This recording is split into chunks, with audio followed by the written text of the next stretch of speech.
ტრამპი და პუტინი, როდის შედგება პირველი კონტაქტი? მე მოლოდინი მაქვს, რომ სატელეფონო საუბარი უახლოეს კვირებში ან დღეებში შედგება. ქვეყნები, რომლებსაც ამერიკისა და რუსეთის პრეზიდენტების მასპინძლობა სურთ. სერბეთში პრეზიდენტ ტრამპს მთელს ევროპაში ყველაზე მაღალი მხარდაჭერა აქვს. ასევე აქ ძალიან პოპულარულია პრეზიდენტი პუტინი. ამაზე საუბარი ჯერჯერობით ნაადრევია. არ არსებობს არავითარი საგნობრივი მზადება. რა არის საჭირო ომის დასრულებისთვის? ვის მოუწევს 2012 წლამდე ჩადენილ დანაშაულზე პასუხისგება 2025-ში? სამწუხაროდ ქვეყანაში ყავს გარკვეული პოლიტიკოსები, პოლიტიკური პარტია, რომელმაც ჩაიდინა მოღალატეობრივი აქტი, დათმო ქვეყნის ტერიტორიები. ნაციონალური მოძრაობის საქმეებს ქართულ ოცნებასთან ერთად ხალხის ძალა ოპოზიციის კვოტით გამოიძიებს. ამაში როგორ უნდა მივიღოთ მონაწილეობა? პირველ რიგში ეს არის ლეგიტიმაციის აღიარება და მეორე ეს არის ნონსენსი. ბევრი გამოძიება არ დაჭირდება იმას, რომ კოლექტიური ნაცმოძრაობა არის დამნაშავე პოლიტიკური ორგანიზაცია. რას დადებს კომისია? ჰოლივუდის კოშმარი, რატომ ვერ აქრობენ ლოს-ანჯელესის ხანძარს? შტატის მთელ ტერიტორიაზე ხანძრის გავრცელების საშიშროების მიზეზი ქარიშხალია. დაღუპულია უკვე 24 ადამიანი. იყო თუ არა კალიფორნია მზად სტიქიური უბედურებისთვის. ეთერშია კურიერი 9 საათზე. ნათია ლაზაშვილთან და დავით კაკულიასთან ერთად. თქვენ უყურებთ კურიერს 9 საათზე. დღეს 13 იანვარია. გიყვებით დღის მთავარ თემებს და მოვლენებს საღამომშვიდობისა. მთელი მსოფლიო დონალდ ტრამპისა და ვლადიმერ პუტინის პირველ კონტაქტს ელოდება. პირისპირ შეხვედრამდე შესაძლოა ჯერ სატელეფონო საუბარი შედგეს. ორი სახელმწიფოს ლიდერების მასპინძლობაზე ამ ეტაპზე ერთმანეთს შვეიცარია და სერბეთი ეცილება, თუმცა არ არის გამორიცხული, რომ პრეტენდენტების რაოდენობა კიდევ გაიზარდოს. რა უნდა მოხდეს, რომ ევროპის კონტინენტზე მიმდინარე სამწლიანი ომი დასრულდეს? არავის უნდა ჰქონდეს მოლოდინი, რომ მოლაპარაკების შემდეგ უკრაინის ტერიტორიას ყველა რუსი სამხედრო დატოვებს. ამ განცხადებას უსაფრთხოების საკითხებში ტრამპის მომავალი მრჩეველი მაიკ უოლცი აკეთებს. მოსკოვი დუმს ვაშინგტონში კი აცხადებენ, რომ მოსამზადებელი სამუშაოები მთელი ძალით მიმდინარეობს. პუტინი მსოფლიო ლიდერების იმ ჩამონათვალშია, რომელსაც ტრამპს არჩევის შემდეგ კონტაქტი არ ჰქონია. მაშინ, როდესაც ამერიკის არჩეული პრეზიდენტი უკვე რამდენჯერმე ესაუბრა ჩინეთის ლიდერ სი ძინპინს. ყველაფერი 20 იანვრის შემდეგ დაიწყება დონალდ ტრამპის ოვალურ კაბინეტში დაბრუნებას ყველა კონტინენტი და ყველა ქვეყანა ელოდება, მათ შორის კანადა, დანია, თავისი გრენლანდიით და სრულიად ევროკავშირი, თუმცა ყველაზე დიდი გამოწვევა უკრაინას ელის, რომელიც ბოლო წუთამდე ცდილობს ფრონტის ხაზზე რაიმე უპირატესობის მოპოვებას. უახლოეს დღეებში შესაძლოა ტრამპსა და პუტინს შორის პირველი სატელეფონო საუბარი შედგეს. ინტენსიურად მიმდინარეობს ამერიკისა და რუსეთის პრეზიდენტების პირისპირ შეხვედრის მომზადების პროცესიც.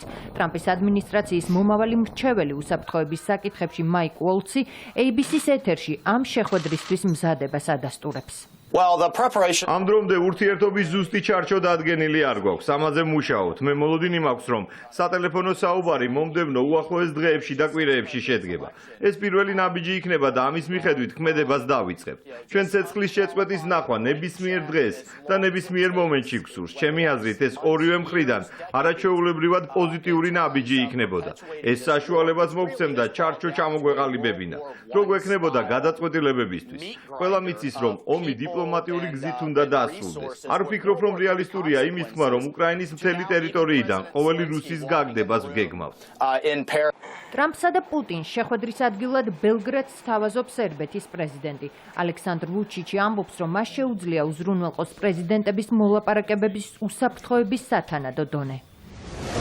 ეს არის ქვეყანა, სადაც პრეზიდენტ ტრამპს მთელ ევროპაში ყველაზე მაღალი მხარდაჭერა აქვს. არ არსებობს ქვეყანა, რომელიც სერბეთს შეედრება ტრამპის მხარდაჭერის დონით. მეორე მხრივ, სერბეთი ასევე არის ქვეყანა, სადაც ძალიან პოპულარულია პრეზიდენტი პუტინი. ამიტომ ვფიქრობ, ეს არის ადგილი, რომელიც ორივესთვის ძალიან კარგად გამოდგება. ტრამპის ინიციატივას და ვუჩიჩის შეთავაზებას უპასუხა ოფიციალურმა მოსკოვმა. კრემლის პრეს-სპიკერმა განაცხადა, რომ მხარეებს შორის კონკრეტული შეხვედრისთვის მზადება არ მიმდინარეობს, თუმცა ამისთვის პოლიტიკური ნება არსებობს. დიმიტრი პესკოვმა ისიც თქვა, რომ მომავალი შეხვედრისაც განხილვის საგანი რუსეთის და უკრაინის უსაფრთხოების გარანტიები იქნება.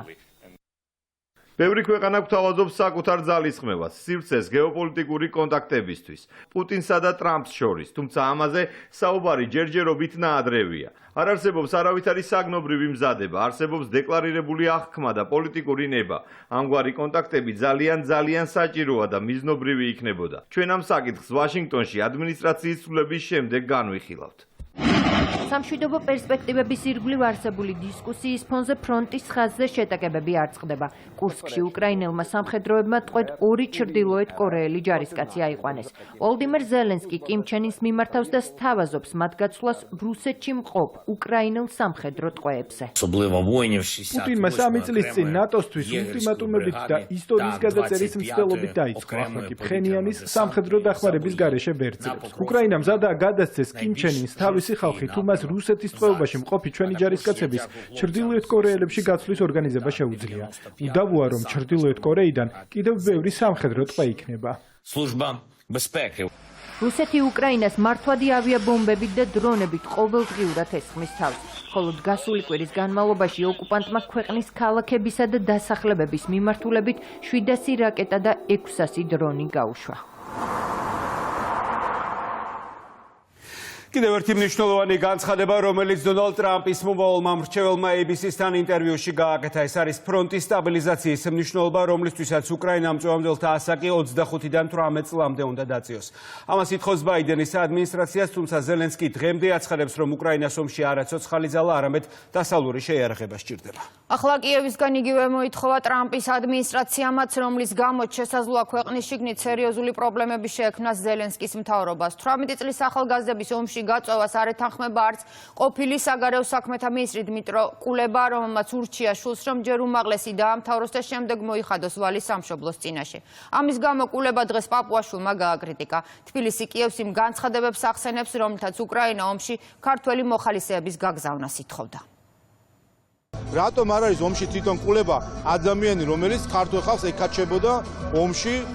პარლამენტის თავმჯდომარე უკრაინის ყოფილი საგარეო საქმეთა მინისტრის იმ ინტერვიუს გულისხმობს, სადაც დმიტრო კულებას პოზიცია კითხეს ომში მობილიზების დროს ასაკის დაწევისა და საკუთარი შვილის ომში წასვლასთან დაკავშირებით. კულებას აზრით, უკრაინაში სამობილიზაციო ასაკის 25-დან 18 წლამდე შემცირებას უკრაინული საზოგადოების დიდი ნაწილი არ მიესალმება. ვფიქრობ, რომ ერთადერთი, ვისაც ასაკის შემცირება გაახარებდა, ჩემი შვილია, რომელიც 18 წლისაა. ძლივს დავარწმუნე, რომ უნივერსიტეტში სწავლა გაეგრძელებინა.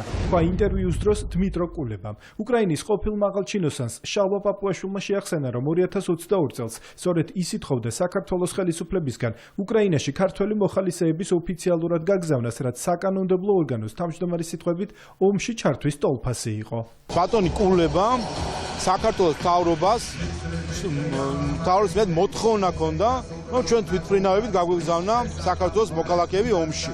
და ვინაიდან ჩვენ უარი უთხარით, ამის გამო ელჩი გაიწვიეს. მაშინ ვიყავით პირველი და ერთ-ერთი ქვეყანა, საიდან ელჩი გაიწვია უკრაინამ და პარლამენტის წინ მათმა ერთგულმა ოპოზიციამ და NGO-მა მიტინგები მოგვიწყეს, რომ როგორ ბედავდა საქართველოს და უარს ეუბნებოდა უკრაინის ხელისუფლებას, რომ იქ საქართველოს მოქალაქეებს არ აგზავნიდა ფრონტის ხაზზე. ახლა რას ხედავ? ერთი რომ საკუთარ შულს როცა ეხება ძალიან კარგად უყურებს კანონის ნორმებს, იქნებ რაიმენად არ აციოს, მას შულს თავი დაანებოთ. თავად კულება 40 წელს ცოტა გადაცილებული ადამიანია. რატო არ არის ომში? არც თანამდებობა აქვს პოლიტიკური, რომელიც მნიშვნელოვანი იქნებოდა, რომ ამ შემთხვევაში აღესრულებინა, არაფერი, თავისუფალი ადამიანია. რატომ არ მიდის ომში? ქართველებს რო გვეკაჩებოდა უკრაინის ომში, თვითონ რატომ არ მიდის იმ ომში, რომელიც მის სამშობლოს ეხება? დმიტრო კულებას განცხადებაში პრობლემას ვერ ხედავენ ოპოზიციონერი პოლიტიკოსები. ოპონენტები შალვა პაპუაშვილს პოლიტიკურ მიდგომებს უწონებენ. შალვა პაპუაშვილმა რა გააკეთა იმისთვის, როგორ მოუწოდა თავის შვილს, რომ დაიცვას დემოკრატია ამ ქვეყანაში და არ აწამოთ ადამიანები ქართული ოცნების წევრებმა, ანუ საკუთარ პრობლემებს მიხედოს და საკუთარ იმ დანაშაულებს, რასაც ქართული ოცნება ჩადის, მათ შორის პაპუაშვილი, რომელსაც განსაკუთრებით მოეთხოვება, იმიტომ რომ ის 20 წლის მანძილზე იყო სამართლის პროგრამის ხელმძღვანელი გერმანული ორგანიზაციის. შესაბამისად, მან მიხედოს თავის საქმეს და დანიშნონ ახალი არჩევნები, რომელსაც ამდენი ხანია ვითხოვთ. საერთოდ არ მიმაჩნია, რომ რაიმე კომენტარი უნდა გავაკეთო ვიღაც პაპუაშვილის განცხადებაზე, რომელმაც საკუთარი თავი გამოაცხადა საქართველოს პარლამენტის თავმჯდომარედ, რას ამბობს ის, არავის არ აინტერესებს არც ქვეყნის შიგნით, არც ქვეყნის გარეთ.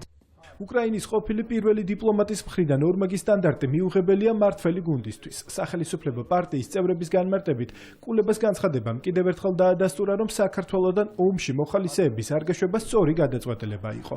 უკრაინაში არ ვიცი ალბათ გინახავთ კადრები, ქუჩაში აკავებენ ხალხს იმისთვის, რომ ფრონტზე გაუშვან. და მაღალი თანამდებობის პირი საუბრობს იმაზე, რომ გადააფიქრებინა თავის შვილს მოხალისედ წასულიყო ომში. პარალელურად ჩვენგან ითხოვდნენ პირდაპირ ჩარტერული რეისების დანიშვნას, რაც პირდაპირ მიუთითებდა ომში ჩართულობას.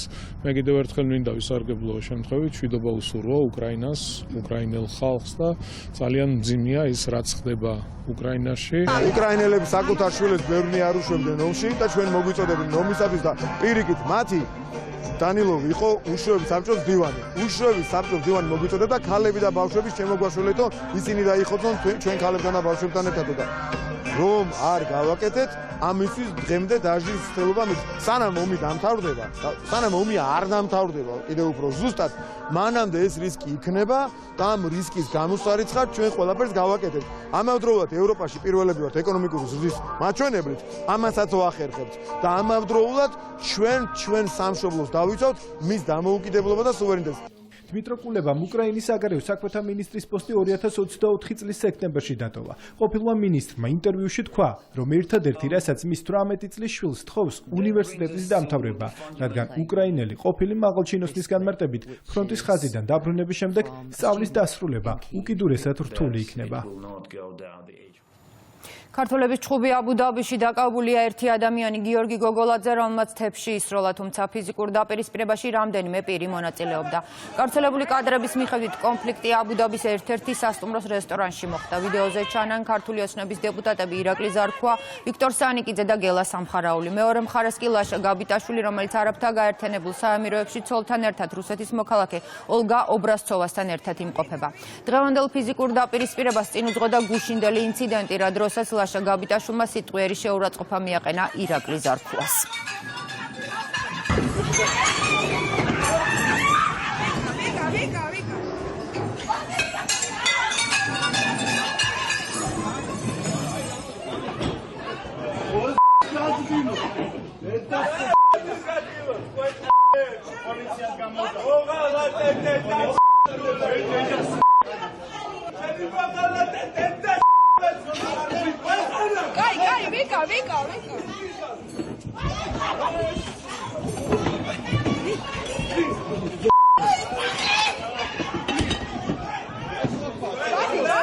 ვიკა გამოდი, ვიკა გამოდი. რატო ხარ? რატო არ ხარ? ბათუმში რატო არ ხარ? ბათუმში რატო არ ხარ? რატო არ ხარ ბათუმში? რატო? ახ რატო გულობ? რაღაც ინციდენტი მოხდა. არ არის ეს რამე საამაყო, უბრალოდ ერთი უნდა ვიცოდეთ ყველა. ქართველები ვართ, ამოყარეები. როდესაც ჩემს ოჯახს, ჩემს ახლობლებს ეხებიან, ყოველთვის პასუხი გვექნება. და ასე გავცემთ ყოველთვის პასუხს. მადლობა გველში დგომისთვის, ყველაფერი კარგად არის. როგორც ირაკლი თქვა, ყოველთვის გაეცემა პასუხი ამ უსამშობლოებს, სადაც არ უნდა ვიყოთ. ბათუმის საქალაქო სასამართლო ამ დრომდე განიხილავს დაკავებული 14 პირის საქმეს, რომელთაგან ნაწილს ბრალად გზის უკანონო გადაკეტვა ედება, 800 კიწრულმა ხულიგნობას და პოლიციის დაუმორჩილებლობას ედავებიან. შინაგან საქმეთა სამინისტროს ინფორმაციით აქციის ყველა მონაწილე ადმინისტრაციული წესითაა დაკავებული. აჭარის მთავრობის სახლთან დაკავებლებს შორის ასევე იყვნენ კოალიცია ცვლილებებისთვის ლიდერები ელენე ხოშტარია და გიორგი კირთაძე, თუმცა ორივე მათგანი გვიან ღამით ხელწერილის საფუძველზე გაათავისუფლეს. დემონსტრანტები გუშინ პოლიციამ გამოცემა ბათუმელების დირექტორის გაათავისუფლების მოთხოვნით მიმდინარე აქციაზე დააკავა მზია ამაღლობელი, რომელსაც ბათუმის პოლიციის უფროს აქციაზე ფიზიკური შეურაცხყოფა მიაყენა. პოლიციელზე თავდასხმის ბრალდებით ამ დრომდე ბათუმის იზოლატორში იმყოფება.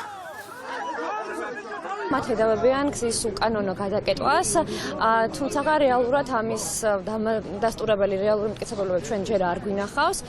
საუბარია იმაზე, რომ თითქოს არ იყო საკმარისი რაოდენობა 16 დეკემბრის აქციაზე და ამიტომ გადაწყვიტეს, რომ მათთვის შეედგინათ ადმინისტრაციულ სამართალდამცავთა კანონით გათვალისწინებული, ასე ვთქვათ, ოქმი გზის გადაკეტვის ნაწილში.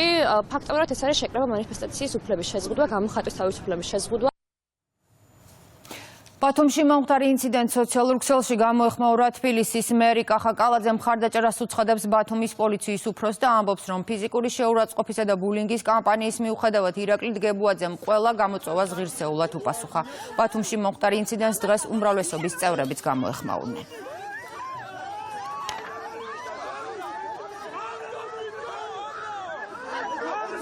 ბათუმელებს შეეხება და ნეტგაზეთს არის სრულად უცხოეთიდან დაფინანსებული მედია გამოცემები და ეს გამოჩნდა ხომ ამ გრანტებში და უცხოურ დაფინანსებაში ნაცვლად იმისა რომ განვითარებულიყო მიუკერძოებელი ჟურნალისტიკა განავითარეს მიკერძოებული პოლიტიკური აქტივიზმი. თორე იქ ჟურნალისტი იქ რო არის იქ რა ჩოჩქოლი რა ხელისრტყმევა და ასე შემდეგ ხოდა პოლიციასთან. რა ესაქმებოდა პოლიციასთან ჟურნალისტებს გარდა იმისა რომ აღებეთათ და აღეწერათ რაც ხდებოდა იქ როგორც ჟურნალისტებს და ეს არის შედეგი იმისა რომ ჩვენ ამ უცხოური დაფინანსებით მედიაში ნაცვლად ჟურნალისტიკისა მივიღეთ პოლიტიკური აქტივიზმი, რომელსაც აი ამ ვითარებამდე მივყავართ, როდესაც ჟურნალისტმა ხელი აღმართა პოლიციელზე და დაარტყა პოლიციას. და მეორე ჟურნალისტი იტყუება იმაზე, რომ თითქოს იქ არაფერი არ მოხდა. როცა ადამიანი ცემს პირდაპირ ეთერში პოლიციელს, რა უნდა მოხდეს? უნდა დაისაჯოს თუ არა? თუ კითხვა კი, მაშინ ის ადამიანი არის დაკავებული კანონიერად დამთავრდა. გერმანული პოლიტიკიდან მიდის, თუმცა აქტიურად ერევა საქართველოს პოლიტიკურ პროცესებში. მიხეილ როთი ისევ საქართველოშია და ისევ მართავს კონსულტაციებს ოპოზიციასთან. გერმანიის ბუნდესტაგის საგარეო კომიტეტის თავმჯდომარე, რომელიც ქართული ოცნების კრიტიკითაა გამორჩეული ქართული ოპოზიციისგან, მეტ აქტივობას და მეტ პროტესტს ელოდება სასტუმრო რუმსში დახურულ კარს მიღმა გამართულ შეხვედრაზე. როთმა ოპოზიციას თავისი თავით შესთავაზა და ურჩია გამოიყენონ მისი 27 წლიანი გამოცდილება და ფართო სანაცნობო წრე, რომელიც მან პოლიტიკაში ყოფნის დროს დააგროვა. უკანასკნელი საგარეო ვიზიტი თანამდებობაზე ყოფნის ბოლო დღეებში პოლიტიკას ეთიშება, მაგრამ აცხადებს, რომ მაინც შეეცდება უფრო მკაცრი საანქციები დაუწესონ საქართველოს და მის ხელისუფლებას.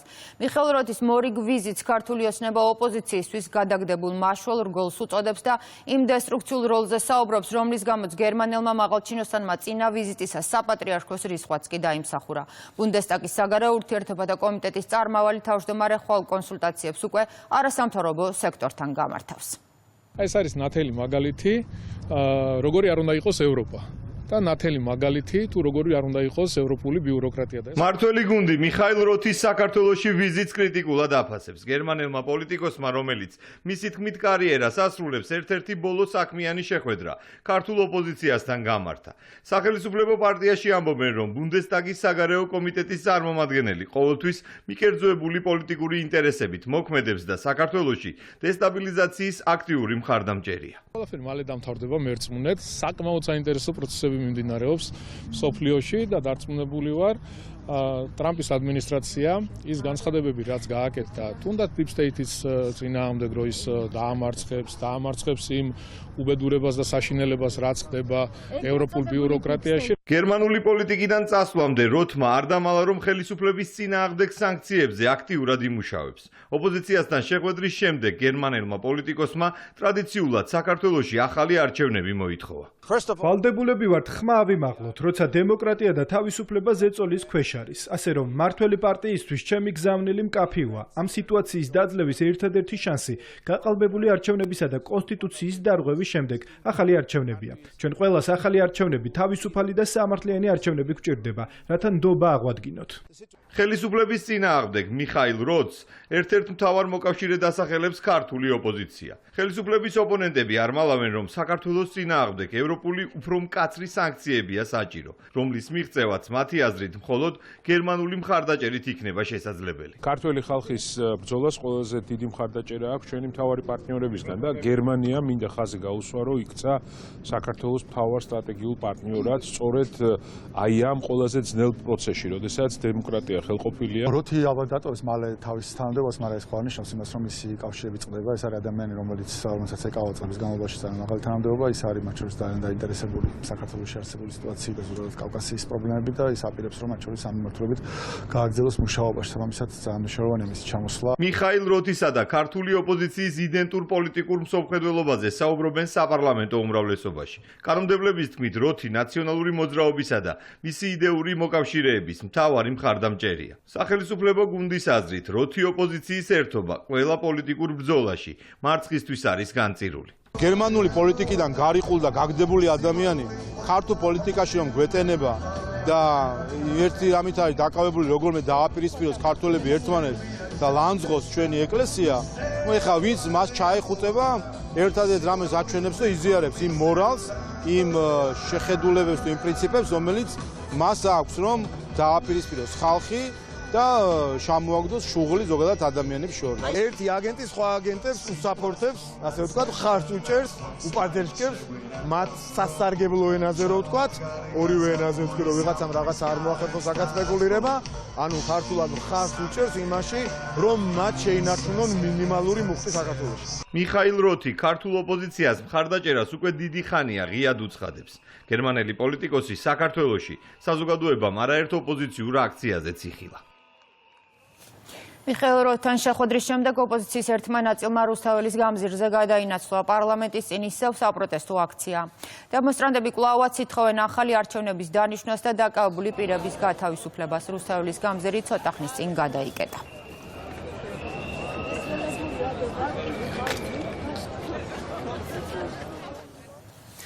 გასამართლდება ყველა სამხედროების გარდა მე-11 მოწვევის პარლამენტის პირველი საგაზაფხულო სესია და პირველი საგამოძიებო კომისია მოქმედი ხელისუფლება ყოფილი ხელისუფლების გასამართლებას იწყებს.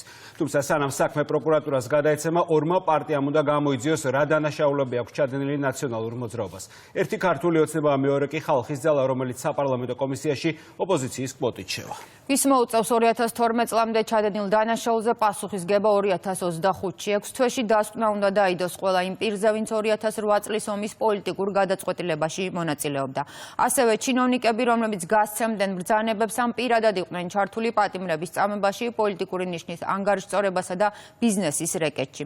არც ერთი ბარიერ გადალახული ოპოზიცია პროცესში არ ერთვება, თუმცა ნაციონალური მოძრაობისგან განსხვავებით სხვა პარტიები ფიქრობენ, რომ პასუხი ყველა იმ პირმა უნდა აგოს, ვისაც დანაშაული დაუმტკიცდება. პარლამენტის დროებითი საგამოძიებო კომისიის შესაქმნელად დეპუტატები პროცედურულ საკითხებზე მუშაობენ და ანონსებული კომისია თებერვლის დასაწყისში უნდა შეიქმნას. მთავარი მიზანი კი 2003-დან 2012 წლამდე პერიოდში ნაციონალური მოძრაობის მიერ ჩადენილი სავარაუდო დანაშაულების შესწავლაა. ყველამ უნდა იცოდეს ვის გვერდით დგას. მაგალითად ახალგაზრდები, რომლებიც ამბობენ, რომ ისინი გულწრფელები არიან, რადგან დღეს აქციებზე ამბობენ, რომ ისინი ნაცები არ არიან, ნაცებს არ უჭერენ ხარს, უნდა თქვენ ვის უჭერენ ხარს. რეალურად ყველამ ვიცით, რომ ამას ორგანიზებენ ნაცების სხვა კლასტერის წარმომადგენლები. და როდესაც ნაცის გვერდზე გახარდა აპროტესტებს ძალადობას, ესეთი პარადოქსი ბუნებაში არ არსებობს. როგორ შეიძლება იდგე ნაცის ორგანიზებულ აქციაზე და აპროტესტებდე ძალადობას? აპროტესტებს რუსული საქმის კეთებას, რაღაცა რუსულს ებრძვი აბსტრაქტულს, რომ რაღაც ჩელიაბინსკში გავიღვიძე. გონია, რომელიც ძალაც ჩამოგითვლით დეტალურად, რას აკეთებდა რუსულს. კომისიის შექმნის იდეას ფარს უწოდებენ ოპოზიციაში. არც ერთი პარტია ამ დროის მონაცემებით საგამოძიებო კომისიაში მუშაობაზე თანახმა არ არის. ნაციონალური მოძრაობისთვის კი კომისიის შექმნა პოლიტიკური ანგარიშწორების ტოლფასია. ამაში როგორ უნდა მივიღოთ მონაწილეობა? პირველ რიგში ეს არის ლეგიტიმაციის აღიარება და მეორე ეს არის ნონსენსი. მესამე ეს არის პოლიტიკური დევნა და მეოთხე ეს არის უნამუსობა. ამ ადამიანების ხელისგან გასასამართლებელი არავინ არ დადის ამ ქვეყანას. ეს არის ფარსი, რომელსაც ქართული ოცნება 13 წლის თავზე სთავაზობს საზოგადოებას და ცდილობს თავს მოახვიოს, რომ რაღაც ესე ვთქვათ, საკითხები დარჩა, რომელიც ნაციონალური მოძრაობის დროს მას არ გამოუძიებია. ოპოზიცია უარზეა, თუმცა დროებით საგამოძიებო კომისიაში მათ ჩართულობას პარლამენტის რეგლამენტი განსაზღვრავს. საპარლამენტო უმრავლესობასთან ერთად კომისიაში ოპოზიციაც უნდა იყოს წარმოდგენილი. ამ კვოტებს კი მე-11 მოწვევის პარლამენტში ამ დროის მონაცემებით ხალხის ძალა ითვისებს. ჩვენ რა თქმა უნდა მივიღებთ მონაწილეობას ამ საგამოძიებო კომისიაში, როგორც საპარლამენტო ოპოზიციის წარმომადგენლები და აუცილებლად 6 თვის თავზე ბევრი გამოძიება არ დაჭირდება იმას, რომ კოლექტიური ნაცმოძრაობა არის დამნაშავე პოლიტიკური ორგანიზაცია. ნაციონალური მოძრაობის გასამართლებას ეთანხმებიან პარლამენტს მიღმამყოფი პოლიტიკური ძალებიც, თუმცა ამბობენ, რომ ეს საკმარისი არ არის. ნეიტრალურ საქართველოში აცხადებენ, რომ საჭიროა ნაციონალურ მოძრაობასთან ერთად ბოლო წლებში ჩადენილ სავარაუდო დანაშაულებზე სხვა ოპოზიციურმა ლიდერებმაც აგონ პასუხი. ვაგროვებთ მასალებს. ჩვენ ამ მასალებს თავს მოვუყრით და უახლოეს დღეებში სამართლებრივად გამართულ დოკუმენტს წარმოადგენთ საქართველოს პროკურატურაში. წლების განმავლობაში არაპროპორციულმა რეაგირებამ გამოიწვია ის, რომ ადამიანებს აქვთ აღქმა, რომ ამ ქვეყანაში ჯაშუშობა და აგენტურული საქმიანობა არის ლეგალიზებული. მოქმედი ხელისუფლება ყოფილი მმართველი პარტიის საქმიანობის შესწავლას არაერთი მიმართულებით გეგმავს. ქართულ ოცნებაში აცხადებენ, რომ მათ შორის პრიორიტეტული 2008 წელი იქნება. ნაციონალური მოძრაობის გასამართლება სახელისუფლებო გუნდისთვის საარჩევნო დაპირების ნაწილია. სამწუხაროდ ქვეყანაში ყავს გარკვეული პოლიტიკოსები, პოლიტიკური პარტია, რომელმაც ჩაიდინა მოღალატეობრივი აქტი, დათმო ქვეყნის ტერიტორიები. მე არ ვიცი ვისი დავალებით კეთდებოდა ეს ყველაფერი, ვის ინტერესს ემსახურებოდა, ფაქტი არის სახეზე. ქვეყანამ დაკარგა ტერიტორიები, ამ ყველაფერს სჭირდება პასუხის გაცემა. პარლამენტი პოლიტიკურად შეაფასებს ამ საკითხს, მაგრამ რა თქმა უნდა ეს არ გამორიცხავს, რომ შიგნით მოიაზრება სისხლის სამართლებრივი დანაშაულები, ამიტომ მნიშვნელოვანი არის ალბათ რომ პროკურატურამაც შეხედოს ამას გულისხმურით და იქ სადაც შეიძლება დადგინდეს სისხლის სამართლებრივი დანაშაული, შესაბამისი გამოძიება და კვლევა ჩაატაროს. საქმიანობის დაწყებიდან დაახლოებით 6 თვეში საგამოძიებო კომისიის წევრებმა შეფასების დოკუმენტი უნდა მოამზადონ. ცნობილია, რომ კომისია არც ერთი ჯარისკაცის და სამხედრო მეთაურის საქმიანობით არ დაინტერესდება.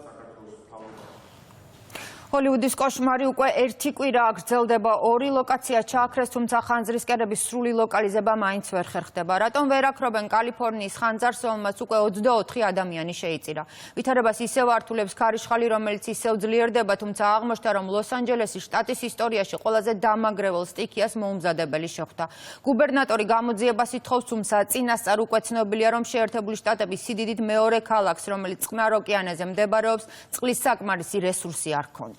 უკვე ევაკუირებულია 250,000 ადამიანი. ამდენივე მაშველების მოლოდინშია და საცხოვრებელი სახლების დატოვებას ელოდება. ხანძარმა კალიფორნიის შტატში ფერფლად აქცია 12,000-ზე მეტი შენობა, მათ შორის ჰოლივუდის ვარსკვლავების, ენტონი ჰოპკინსის, არნოლდ შვარცნეგერის, მელ გიბსონისა და პერის ჰილტონის შვილები. ცეცხლის სტიქიამ უკვე 16,000 ჰექტარი ტყე გაანადგურა. ქარის სახელწოდებით წმინდა ანა სინოპტიკოსების პროგნოზით განსაკუთრებით მომდევნო 2 დღის განმავლობაში გააქტიურდება, რაც ცეცხლის ქრობის პროცესს თითქმის შეუძლებელს გახდის.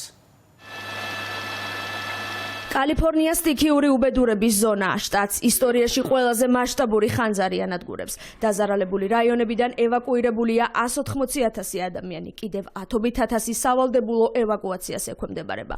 6 დღის განმავლობაში ცეცხლმა 16,000 ჰექტარი ტერიტორია გაანადგურა. გადამწვარია 12,000-ზე მეტი შენობა ნაგებობა. ცეცხლს 24 ადამიანის სიცოცხლე ემსხვერპლა. გავრცელებული ინფორმაციით მოსახლეობისგან დაცარიელებულ რაიონებში მოროდიორობის შემთხვევები დაფიქსირდა. სამართალდამცველებმა ყაჩაღობის ბრალდებით 10 პირი აიყვანეს. რაც შეეხება უკანონო საქმიანობას, რომელიც შესაძლოა ამა თუ იმ რაიონში ხდება, ის ფაქტი, რომ ვიღაცა ბოროტად იყენებს იმას, რომ ვიღაც დაზარალდა, იქნება ეს ყაჩაღობა თუ სხვა დანაშაული, ან რაიმე სახის თაღლითობა, იმ მიზნით, რომ საწყალი ხალხის მდგომარეობით ისარგებლო. ყველას ვაგებინებთ პასუხს, ვინც ამაში მონაწილეობს, ყველას, ვინც თვლის, რომ შეძლებს დაზარალებული ადამიანების მდგომარეობით ისარგებლოს. ყველაზე რთული ვითარებაა ლოს-ანჯელესთან მდებარე ქალაქ პასიფიკ პელისეიდში, სადაც ცეცხლის 5 აქტიური კერაა. ათასობით მეხანძრე მაშველი სიტუაციის სტაბილიზებას რთული რელიეფური პირობებისა და ძლიერი ქარის გამო ვერ ახერხებს. ტერიტორიაზე ამ დრომდე ლოკალიზებულია ხანძრის მხოლოდ 11%.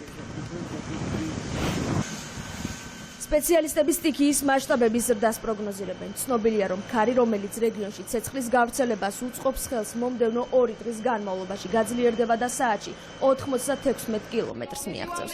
ამის მიუხედავად, სტიქიასთან საბრძოლველად მობილიზებულია 1400 ერთეულის სპეცტექნიკა, 84 თვითმფრინავი და 14,000 მეხანძრე მაშველი.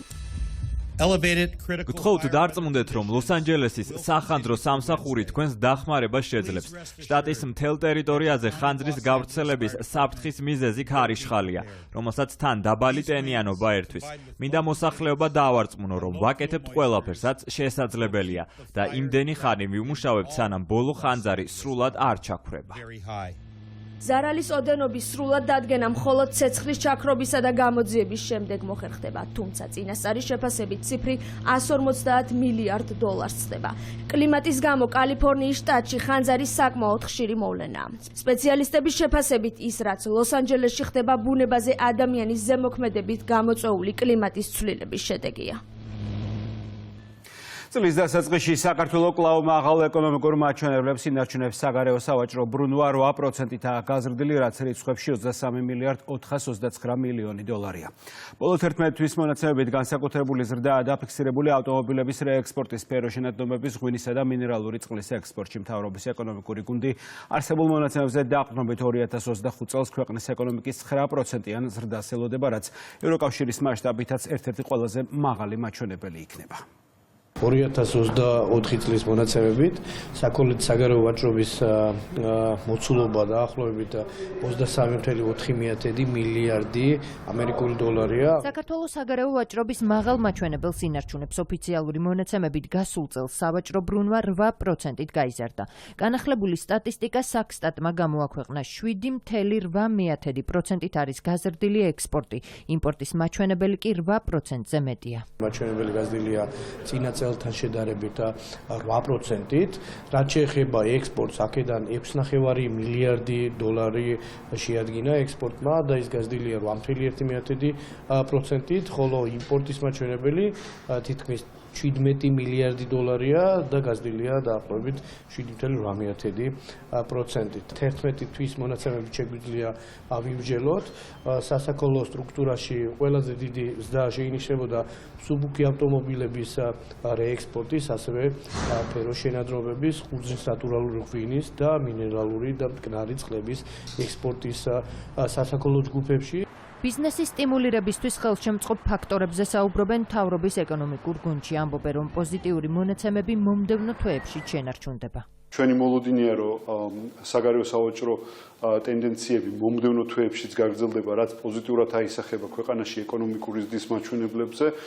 როგორც მოგეხსენებათ, საქართველოს მთავრობა გააჩნია არაერთი სახელმწიფო მხარდამჭერის პროგრამა, რომელიც მიმართულია მცირე და საშუალო მეწარმეობის კონკურენტუნარიანობის ზრდაზე და ზოგადად ქვეყანაში ადგილობრივი წარმოების განვითარებაზე.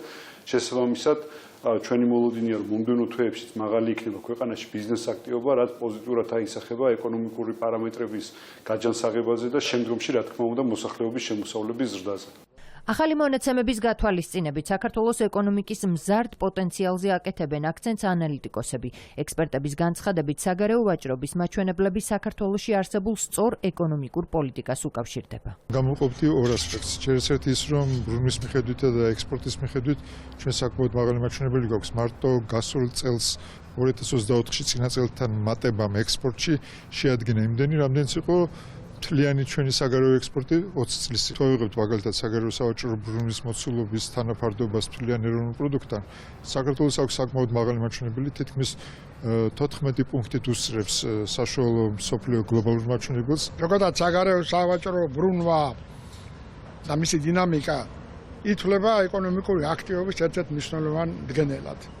თუ ესე იგი მაღალია საგარეო სავაჭრო ბრუნვა, შესაბამისად მაღალია ეკონომიკური აქტივობას და ზრდა. შემთხვევითი არ არის ამ 4 წელიწად ჩვენ ძალიან მაღალი ორნიშნასთან ახლოს ყოფი ეკონომიკური ზრდა ქონდა. ამ წელიწადს სავარაუდოდ გვექნება 9%-იანი ეკონომიკური ზრდა, რაც რეგიონში და ზოგადად ევროპაში არის ერთ-ერთი ყველაზე მაღალი მაჩვენებელი. საგარეო ვაჭრობის გაზრდილი მაჩვენებლების ფონზე ეკონომიკის მიმართულებით არსებულ მონაცემებს საქსტატი თვის ბოლოს გამოაქვეყნებს. ერთ-ერთი უდიდესი ქართველი ქალი ფერმწერისა და სცენოგრაფის უნიკალური ნამუშევრების დათვალიერება მისი შემოქმედების მოყვარულებს კვლავ შეუძლიათ. 2 წლიანი რეაბილიტაციის შემდეგ ელენე ახვლედიანის სახლ-მუზეუმი ოფიციალურად გაიხსნა. რესტავრებულია გრაფიკული ნამუშევრები, განახლებულია ფარდაგები, საგამოფენო სივრცეში დაბრუნდა მხატვრის პირადი ნივთებიც, მათ შორის 19 საუკუნის ტრადიციული ქართული ლურჯი სუფრა, რომელიც ელენე ახვლედიანის სახლ-მუზეუმის უნიკალური ექსპონატია. ქალბატონი ელენე იყო თბილისის მეხოტბე და ძალიან უყვარდა მას ძველი თბილისური სახლების ხატვა, თავისი დაკიდებული აივნებით, მოაჯირებით. ძველი თბილისისთვის დამახასიათებელ ელემენტებსა თუ სიმბოლოებს ამ სახლში მრავლად ვხვდებით. წარმოდგენილი ნამუშევრების ნაწილი ისევ ისეა განთავსებული, როგორც თბილისის მეხოტბე მხატვარმა დატოვა. სამუშაო ადგილი ეს იყო და მან დადის მისი უკანასკნელი სურათი, ნახატი, რომელსაც ხატავდა და დაუმთავრებელი სახით დაგვიტოვა. ნამუშევრების ნაწილმა კი უკვე რესტავრირებული სახით ადგილი შეიცვალა. ელენე ახვლედიანის სახლ-მუზეუმს სრული რეაბილიტაცია ჩაუტარდა. სივრცე, რომელიც გასულ საუკუნეში ხელოვანების შეხვედრების მთავარი ადგილი იყო, დამთვალიერებლებისთვის უკვე ღიაა. ეს სახლი საერთოდ 2 საუკუნის სახლია. ელენეს გადასცეს ეს სახლი როგორც სახელოსნო 1930 წლიდან. იმის შემდეგ ძალიან ბევრი ეტაპები გაიარა ამ სახლმა. ამ სახლში მუშაობდა ელენე, ქმნიდა თავის უამრავ ნამუშევრებს. აქ ქართული სული იგრძნობა და შენარჩუნებულია. რესტავრირებული გრაფიკული და ფერწერული ნამუშევრები, გამოცვლილი ჩარჩოები და განახლებული ფარდაკები. მხატვრის საცხოვრებლისა და სახელოსნოს პირვანდელი გარემო სრულიად აღდგენილია. საგამოფენო სივრცეში ასევე წარმოდგენილია მე-19 საუკუნის ტრადიციული ლურჯი სუფრა, რომელიც უნიკალურ ექსპონატს წარმოადგენს. ის აგროვებდა ყველაფერს, რაც ქართული იყო, ყველაფერს, რაც რაღაცნაირად აი ამ ეთნოგრაფიულ მასალას წარმოადგენდა და უნიკალურ ლურჯ სუფრას, რომელიც მე-19 საუკუნის დასაწყისის არის და მას აი თავის სასტუმალთან, ასე ვთქვათ, თავის საცხოვრებელ ნაწილთან ეკიდა და აი ჩვენ აი ეს განსაკუთრებით ეს კუთხე, რომელიც მისი საცხოვრებელი კუთხე, ის ფაქტობრივად აი უცვლელად დავტოვეთ. მუზეუმში 3000-ზე მეტი ექსპონატია დაცული. მათ შორის წიგნის ილუსტრაციები, გრაფიკული ნამუშევრები, კოსტიუმები, პირადი არქივი. გიაჩელზე მდებარე სახლ-მუზეუმის სრულ რეაბილიტაციას 2 წელი დასჭირდა. ამ მუზეუმის განახლება, მისი ახალი სიცოცხლე ძალიან მნიშვნელოვანი იყო. ვაკეთდა მთლიანად ახალი კლიმატ-კონტროლის სისტემა დააყენდა, რაც თავისთავად უზრუნველყოფს უკვე ნამუშევრების უფრო მეტ დაცულობას. დიდი ხნის იყო უკვე განსაკუთრებით გრაფიკული ნამუშევრების ჩარჩოები, ისინი მთლიანად გამოიცვალა, 100-ზე მეტ ნამუშევარს გამოიცვალა ჩარჩოები, განახლდა ფერწერის ფერწერად, ჩვენი რესტავრატორების ხელში გაიარა ყველა ნამუშევარი.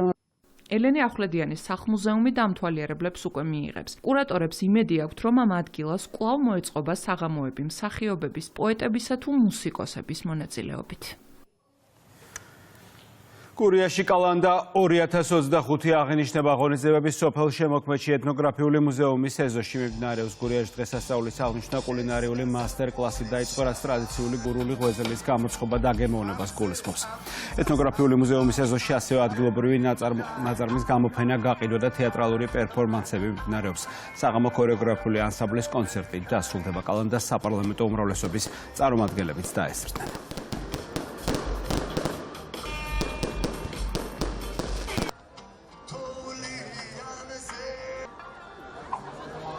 კალანდას ულოცავ გურიას და სრულიად საქართველოს. მშვიდობა ყოფილიყოს ჩვენს გულებში, მშვიდობა ყოფილიყოს ჩვენს ოჯახებში, მშვიდობა ყოფილიყოს ჩვენს სამშობლოში.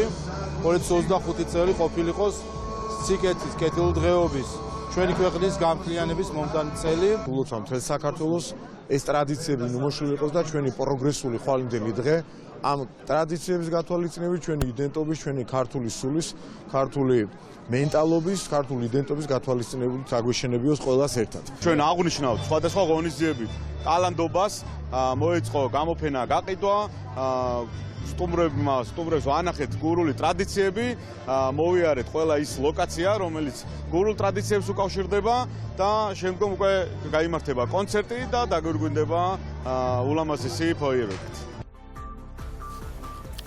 სადღესასწაულო დღეების შემდეგ კურიერს დავით კაკულიასთან ერთად ლაშა დვალიშვილის დაუბრუნდა, ასე რომ წინ გვაქვს ვრცელი სპორტული ამბები. ლაშა, საღამომშვიდობის. საღამომშვიდობის, ლაშა. საღამომშვიდობის, მოგესალმებით, მოხარული ვარ დაბრუნებით და ისე თქვენთან ერთად პირდაპირ ეთერში ყოფნით.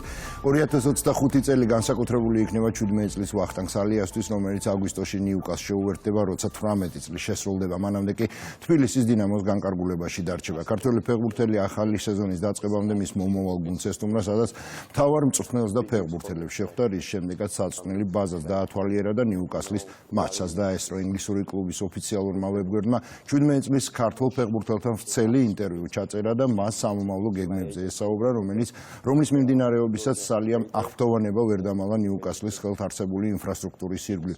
მან ასევე აღნიშნა, რომ კლუბის დიდი ისტორია და ხაზი გაუსვა, რომ ამ გუნდის ღირსებას 2 ქართველი ფეხბურთელი იცავდა.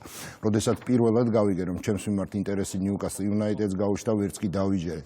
საოცარი იყო. აქ თამაში ჩემი ოცნება. საქართველოსთან ინგლისში სათამაშოდ გადმოსვლა, რა თქმა უნდა, რთულია. ვიზიარებ, რომ ბევრად მეტი მუშაობა მჭირდება. ვაპირებ სანამ აქ გადმოვა, ბოლომდე დავიხარჯო და მზად ვიყო ცვლილებებისთვის ნიუკასლის ფანებს მინდა უთხრა, რომ შეუძლიათ მენდონ მე მათთვის ბოლომდე დავიხარჯები, აცხადებს ახალგაზრდა ვახტანგ სალია. ზარმატება მინდა უსურვო მას მომავალ კარიერაში. 2025 წელი არანაკლებ საინტერესო იქნება სპორტული ასპარეზობების კუთხით. ერთ-ერთი პირველი საერთაშორისო მასშტაბის შეჯიბრი, რომელსაც საქართველოს უმასპინძლებს 18-19 იანვარს თბილისში გასამართი ფარიკაობის მსოფლიო თასი იქნება, რომელშიც მონაწილეობას სხვადასხვა ქვეყნის 200-მდე სპორტსმენი მიიღებს, მათ შორის საქართველოს სახელით 8 მოფარიკავე ასპარეზობს. შეჯიბრების პირველი დღე გოგონათა შორის რაპირით ინდივიდუალურ ფარიკაობას დაეთმობა 19 იანვარს კი გუნდური შეჯიბრება ჩატარდება. აღნიშნული ტურნირი ხელს უწყობს საქართველოში ფარიკაობის განვითარებას, სპორტული ტურიზმის განვითარებას და ძალიან დიდ სანახაობას ველოდებით 18-19. ჩვენი საქართველოს ნაკრებიდან 8 ძალიან ახალგაზრდა სპორტსმენები იასპარეზებენ, მოსუჯავენ თავიანთ ძალებს, იხილავენ მსოფლიო ვარსკვლავებს აღნიშნულ კატეგორიაში. ძალიან მნიშვნელოვანი ტურნირია, ვინაიდან წელი დაიწყო და იუნიორების პირველი ტურნირი თბილისში ჩატარდება. დაახლოებით მთლიანად უმასპინძლებთ 250-მდე ადამიანს და ამის გარდა კიდევ 1 თებერვალს ხლით ფარიკაობაში უმასპინძლებთ ისევ იუნიორების მსოფლიო თასს. საქართველოს სპორტული კარატის ეროვნული ფედერაციის ორგანიზებით თბილისში კარატის საერთაშორისო პრესტიჟული ტურნირის სერიაა გაიმართა. შეჯიბრში 87 ქვეყნის 1200-ზე მეტი სპორტსმენი მონაწილეობდა. ჩვენი ნაკრების სერიაზე 20 სპორტსმენი წარსდგა 19 წლის ცოტნეს ორდიაკი ბრინჯაოს მედლის მფლობელი გახდა. საერთაშორისო კარატის ფედერაციის ცნობით ამ ტურნირის ჩატარების უფლება საქართველოს 3 წლის ვადით მოიპოვა. ცოტნეს ორდია პირველად გავიდა ესეთი დონის შეჯიბრზე და ბრინჯაოს медаლი მოიპოვა. ეს არის 21 წლის ახალგაზრდა ბიჭი, ჩვენი მომავალია. ჩვენ ბევრი კარგი ბიჭი და გოგოები გვყავს და მომავალში უფრო დიდ შედეგებს დადებენ. ეს არის ძალიან კარგი მაგალითი სპორტის სამინისტროს, ფედერაციის და კერძო სექტორის თანამშრომლობის და მინდა ყველას ორგანიზატორებს მადლობა გადაუხადო იმისთვის, რომ ესეთი მაღალ დონეზე უმასპინძლეს და რაც ყველაზე მთავარია 3 წელიწადი საქართველოს იქნება მასპინძელი ამ ტურნირის